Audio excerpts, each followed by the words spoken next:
بسم اللہ الرحمن الرحیم۔ عزیز طلبہ السلام علیکم۔ اردو سال اول کے آج کے لیکچر کے ساتھ میں ہوں علی عرفان۔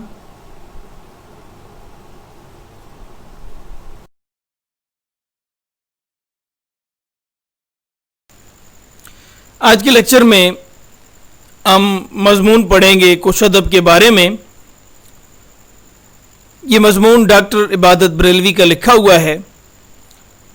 پچھلے لیکچر میں ہم نے اس مضمون کے ابتدائی جو اہم نکات تھے وہ ڈسکس کیے تھے، جس میں ڈاکٹر عبادت بریلوی نے ادب کی اہمیت، ادب کے آغاز اور ادب کی تخلیق کے حوالے سے بات کی، اور ادب اور معاشرے کے تعلق، ادب اور انسان کے تعلق پر بات کی تھی۔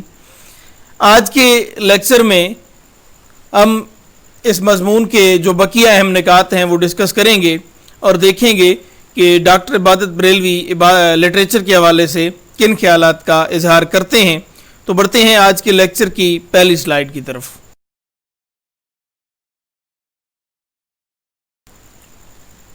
جی، ہمارا پہلا پوائنٹ ہے آج کے لیکچر کا، ادب اضطراری اور سماجی عمل ہے۔ اضطراری عمل ایک لاشعوری عمل کو کہتے ہیں، ایک ایسا عمل کہ جو شعوری کوشش کے نتیجے میں وقوع پذیر نہیں ہوتا، بلکہ لاشعور کے تحت یہ کام کرتا ہے۔ چونکہ تخلیق جو ہے یہ انسان کی فطری خواہش ہے اور فطری جذبہ ہے، اور ادب اور تخلیق جو ہیں ان کا آپس میں گہرا رشتہ ہے۔ انسانی تخلیقی صلاحیتوں کا اظہار ادب ہے، تو اس لیے ادب ایک انسان جو ہے وہ لاشعوری کیفیت کے تحت اور فطری مجبوری کے تحت تخلیق کرتا ہے۔ اس لیے ادب کو ڈاکٹر عبادت بریلوی نے اضطراری عمل کہا ہے، یعنی انسان کوئی سوچی سمجھی کوشش کے تحت ادب تخلیق نہیں کرتا، بلکہ ادب از خود تخلیق ہوتا ہے۔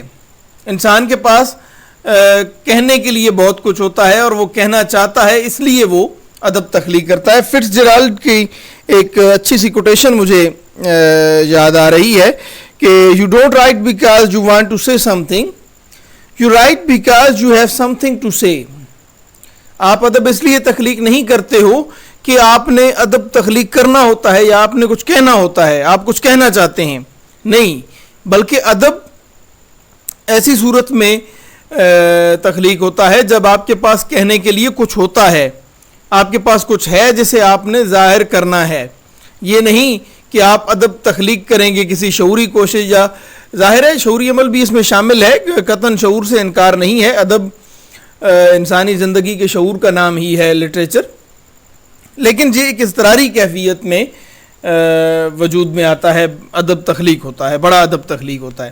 دوسری طرف ڈاکٹر عبادت بریلوی نے ادب کو ایک سماجی عمل قرار دیا ہے۔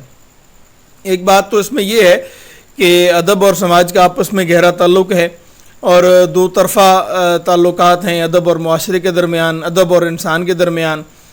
انسان جو بھی ادیب ہے، جو رائٹر ہے، وہ معاشرے سے اپنے موضوعات لیتا ہے اور پھر معاشرہ اس لٹریچر پہ اثر انداز ہوتا ہے، اور لٹریچر جو ہے وہ معاشرے پہ بھی اثر انداز ہوتا ہے۔ تو یہ دونوں کے درمیان دو طرفہ تعلق تو لٹریچر کا موجود ہے۔ ادب کو سماجی عمل کیوں کہا گیا؟ کیونکہ انسان فطری خواہش کے تحت جو چیز تخلیق کرتا ہے وہ پھر اپنی تخلیق کا اظہار بھی چاہتا ہے، وہ اپنی بات کا ابلاغ بھی چاہتا ہے، وہ اپنی بات دوسروں تک پہنچانا بھی چاہتا ہے۔ تو اس نقطۂ نظر سے ڈاکٹر سید عبداللہ نے ادب کو ایک سماجی عمل بھی قرار دیا ہے۔ اگلا پوائنٹ ہے کہ ہر عہد میں ادب سے دلچسپی۔ ڈاکٹر عبادت بریلوی کا کہنا ہے کہ وقت گزرنے کے ساتھ ساتھ لوگوں کی ادب میں دلچسپی بڑھتی چلی گئی ہے۔ روز ازل سے لے کر آج تک ادب کی جو مقبولیت ہے اس میں روز افزوں اضافہ ہو رہا ہے۔ ہر آتے دن کے ساتھ ادب کی مقبولیت میں اضافہ ہو رہا ہے، اور لوگوں کا مذاق، لوگوں کا ذوق، اس کا لیول مختلف ہو سکتا ہے، ان کے رجحانات مختلف ہو سکتے ہیں، لیکن ادب کی اہمیت اور ادب سے دلچسپی سے کسی زمانے کے حوالے سے بھی انکار نہیں کیا جا سکتا۔ کسی زمانے میں بھی ادب کو نظر انداز نہیں کیا جا سکتا، ادب کی اہمیت کو نظر انداز نہیں کیا جا سکتا. کیوں؟ کیونکہ لوگوں کی ہر زمانے میں ہر عہد میں ادب سے دلچسپی رہی ہے، اور ہر عہد میں ہر زمانے میں اپنے وقت کے لحاظ سے کسی نہ کسی حوالے سے بڑا ادب تخلیق ہوتا رہا ہے. تو وقت کے ساتھ ساتھ ادب کی دلچسپی میں اضافہ ہوا ہے، اس میں کوئی کمی واقع نہیں ہوئی. یہاں پہ ڈاکٹر سید عبداللہ کہتے ہیں کہ ادب کی دلچسپی کی وجوہات کیا ہیں، لوگ ادب سے کیوں رغبت رکھتے ہیں، لوگ ادب میں کیوں انٹرسٹڈ ہیں، لٹریچر میں کیوں انٹرسٹڈ ہیں. اس کی دو وجوہات ڈاکٹر عبادت بریلوی نے بیان کی ہیں. پہلی تو یہ کہ معاشرے اور فرد کے جذبات کی عکاسی ہے. جب آپ کو اپنے جذبات کی عکاسی ملتی ہے لٹریچر میں تو یہ آپ کو کھینچتی ہے اپنی طرف. وہ جو آپ کے اپنے جذبات جو ہیں وہ بیان کیے گئے ہیں ان میں ایک کشش ہوتی ہے آپ کے لیے. یہاں پہ پھر ایک فٹز جیرالڈ کی کوٹیشن ہے کہ that is part of the beauty of all literature you discover that your longings are universal longings that you are not lonely and isolated from anyone you belong. یعنی آپ دنیا سے، معاشرے سے کٹے ہوئے نہیں ہیں، آپ آئسولیٹڈ نہیں ہیں، بلکہ آپ عالمی سطح پہ بھی اور اپنے مخصوص زبان کے اندر جس میں لٹریچر کریٹ ہوا ہے اس ثقافت کے اندر بھی آپ معاشرے سے جڑے ہوئے ہیں. معاشرے سے جڑت کا احساس جو ہے، معاشرے سے جو آپ کا تعلق ہے، یہ احساس آپ کا جاگتا ہے آپ کے ادب کی وجہ سے. کیونکہ ادب میں جو آپ کے جذبات اور احساسات کو زبان دی جاتی ہے، ان کا اظہار کیا جاتا ہے، تو وہ آپ کو اپنی طرف کھینچ رہا ہوتا ہے، اس میں کشش ہوتی ہے آپ کے لیے، اور آپ اس کے نتیجے میں ادب سے دلچسپی کا اظہار کرتے ہو. دوسری چیز ہے ادب سے جو دلچسپی کا باعث ہے وہ ہے حسن کاری. یعنی حسن کس کو پسند نہیں ہے، حسن کسی صورت میں بھی ہو انسان کو اپنی طرف کھینچتا ہے. اور لٹریچر میں بھی ایک مخصوص قسم کا حسن پایا جاتا ہے، ادب میں بھی ایک مخصوص طرح کا حسن پایا جاتا ہے. مثلا شاعری کی جو بنیادی خصوصیات بتائی جاتی ہیں تو ان میں سینس ہے، سجیسشن ہے، اور پھر ساؤنڈ ہے، یعنی موسیقیت، غنائیت، ایک ردھم ہے، ایک بہر ہے، ایک وزن ہے جو آپ کو اپنی طرف کھینچتی ہے. تو بالکل اسی طرح ہر ادب میں، چاہے وہ افسانہ ہے، چاہے وہ کہانی ہے، چاہے وہ ناول ہے، چاہے وہ ڈرامہ ہے، چاہے وہ پوئٹری ہے، چاہے وہ گیت ہے، چاہے وہ غزل ہے، چاہے وہ نظم ہے، جو بھی فن پارہ تخلیق پاتا ہے اس میں ایک حسن ہوتا ہے، اس کو خوبصورتی کے ساتھ پیش کیا گیا ہوتا ہے، اور اس میں آپ کے دل کی باتیں کی گئی ہوتی ہیں. اور ان میں اچھا اب ادب میں حسن کیسے تخلیق پاتا ہے، یا حسن کی تشکیل یا حسن کاری کا عمل کیسے ادب میں وقوع پذیر ہوتا ہے. تو آپ جب لٹریچر میں دیکھتے ہیں کہ الفاظ کا، آوازوں کا ایک مخصوص انداز میں استعمال ہے، پھر ردیف قافیہ کا استعمال ہے، مکفع و مسجع عبارت کا استعمال ہے، تشبیہات و استعارات کا استعمال ہے، جو ادبی ٹیکنیکس ہیں ان کا جب استعمال کیا جاتا ہے، تو یہ سب چیزیں مل کر ادب میں حسن کی بنیاد ڈالتی ہیں، یا ادب میں حسن کا باعث بنتی ہیں. اور یہی حسن جو ہے وہ ادب کی مقبولیت کا باعث بنتا ہے، لوگوں میں ادب کے لیے دلچسپی جو ہے اس کی وجہ سے بڑھتی ہے. بڑھتے ہیں ذرا ہم اگلی سلائیڈ کی جانب، جس میں دیکھتے ہیں کہ اگلے کیا پوائنٹس ڈسکس کیے گئے ہیں.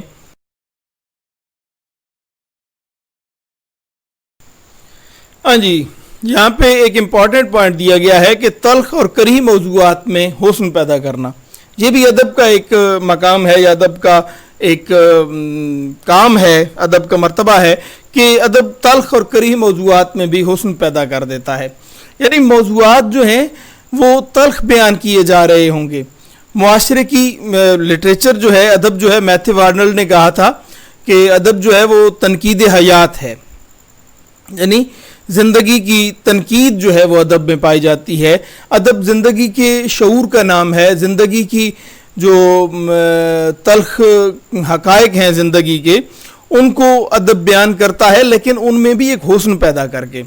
جو معاشرے میں تلخیاں پائی جاتی ہیں، جو خامیاں پائی جاتی ہیں، جو برائیاں پائی جاتی ہیں، جو معاشرے کے مسائل ہیں، ان کو بھی ادب اگر بیان کرے گا تو ان میں ایک مخصوص قسم کا حسن پیدا کرے گا۔ آپ کو ہر زمانے کے لٹریچر میں، ہر زمانے کے ادب میں جب کسی زمانے کے مسائل پہ بھی بات کی گئی ہے تو ان میں ایک حسن پایا جاتا ہے۔ مثلا مجھے فیض کا ایک شعر یاد آ رہا ہے کہ جی ایک مصرع یاد آ رہا ہے کہ سنگ و خشت مقید ہیں اور سگ آزاد، وہ ایک مخصوص حالات کی عکاسی اس شعر میں آپ کو دیکھنے کو ملتی ہے۔ اچھا، اسی طرح سے مجھ سے پہلے سی محبت میرے محبوب نہ مانگ، یہ جو فیض صاحب کی نظم ہے تو اس میں زندگی کے تلخ حقائق کو بیان کیا ہے فیض صاحب نے۔ یا میر نے بات کی تھی، میر کی طرف جائیں ہم پہلے دیکھیں تو میر سے جب پوچھا گیا کہ جی آپ لکھنؤ میں کہ آپ کا تعلق کہاں سے ہے، تو میر نے کہا کہ جی کیا بود و باش پوچھو ہو پورب کے ساکنوں، ہم کو غریب جان کے ہاں سنس پکار کے، دلی جو ایک شہر تھا عالم میں انتخاب، رہتے تھے منتخب ہی جہاں روزگار کے، اس کو فلک نے چھین کے ویران کر دیا، ہم رہنے والے ہیں اسی اجڑے دیار کے۔ تو اب یہ میر نے ایک تلخ موضوع بیان کیا ہے، دلی کے اجڑنے کی بات کی ہے، لوگوں کے گھر تباہ و برباد ہو گئے، دلی کا شہر تباہ و برباد ہو گیا، لیکن اس میں بھی ایک حسن پایا جاتا ہے، ایک خوبصورتی پائی جاتی ہے، میر کے انداز بیان کی خوبصورتی اس شعر میں موجود ہے۔ اچھا، اسی طرح کے اور آپ کو کئی ایک اشعار مل جائیں گے، کئی ایک ایسے موضوعات پہ آپ کو شاعری مل جائے گی، افسانے مل جائیں گے کہ جن میں تلخ تجربات کا یا تلخ موضوعات کا اظہار کیا گیا ہے، تلخ موضوعات پر اظہار کیا۔ منٹو کے افسانے آپ دیکھ لیں کہ ان میں بڑے کریہ جو موضوعات ہیں ان پہ اظہار خیال ملتا ہے، لیکن اپنی فنکاری کے ذریعے ایک ادبی فن پارہ تخلیق کرتے ہوئے اس میں ایک حسن کا عمل بھی موجود ہے۔ منٹو کے ہاں دیکھ لیں افسانوں میں، یا آپ کوئی اور بہت ساری مثالیں، میں مثال کے لیے سوچ رہا ہوں کہ کس موضوع پہ سوچا جائے یا کون سا ایسا حوالہ دیا جائے۔ ہم مثال دیتے ہیں غلام عباس کے افسانے آنندی کی، یہ ایک تلخ اور کری موضوع پر لکھا گیا ایک افسانہ ہے غلام عباس کا، لیکن اس میں جو فنی حسن ہے وہ اپنے عروج پر دکھائی دیتا ہے، اس لیے اس میں بے پناہ دلچسپی کا سامان موجود ہے کسی بھی قاری کے لیے۔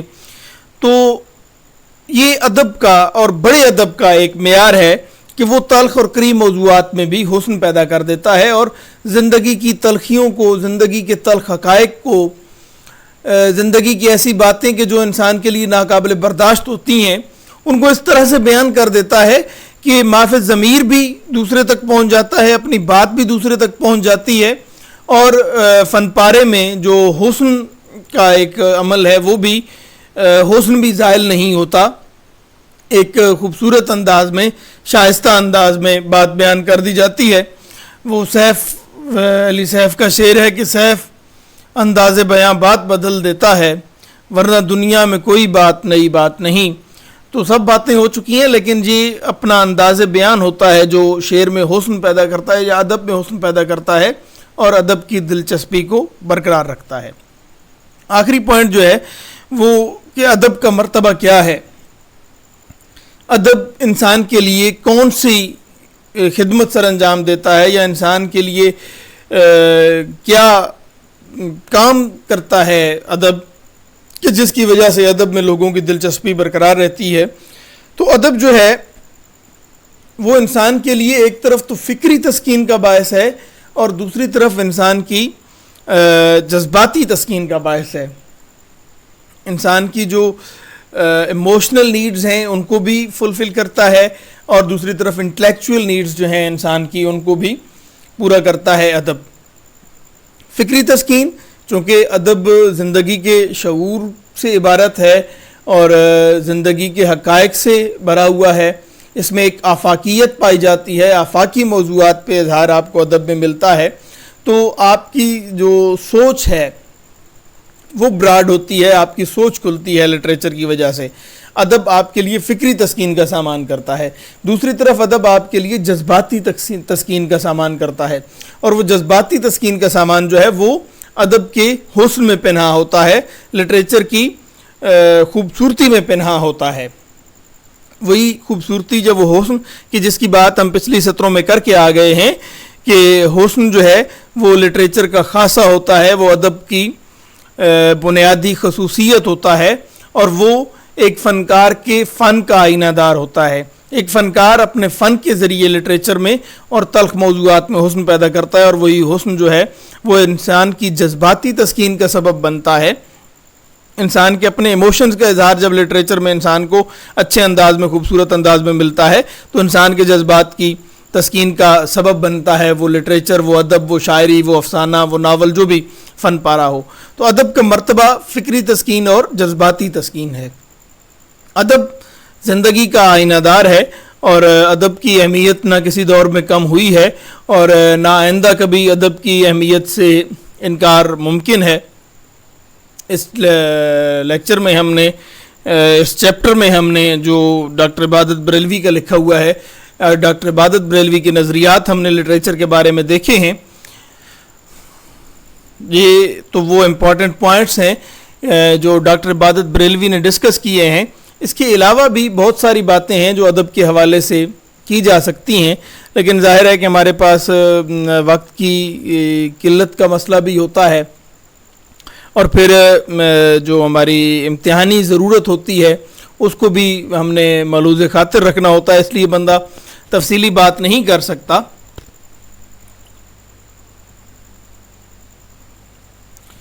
البتہ مختصراً یہ ہے کہ ادب جو ہے وہ انسان کو زندگی سکھاتا ہے, انسان کو دنیا میں رہنا سکھاتا ہے, انسان کو اچھے برے کی تمیز سکھاتا ہے, اچھے برے میں انسان کو فرق کرنا سکھاتا ہے. اس لیے اپنا رشتہ جو ہے آپ کو لٹریچر سے جوڑنا چاہیے. ہر زبان کا ادب قیمتی ہوتا ہے, آپ کو اپنی علاقائی زبانوں کا لٹریچر بھی پڑھنا چاہیے, جس سے آپ کو لوک وزڈم جو ہے, آپ کی جو لوک دانش ہے اس تک آپ کی رسائی ہوگی.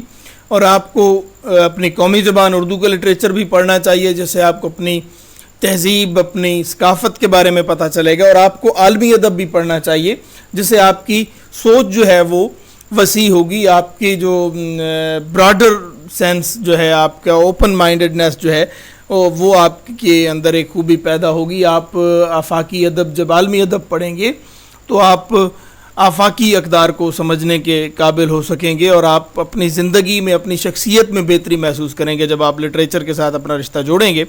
یہاں پہ ہم اپنے لیکچر کا اختتام کرتے ہیں اور بڑھتے ہیں آج کے ہوم ورک کی جانب کہ آج آپ کے لیے کیا ہوم ورک ہے.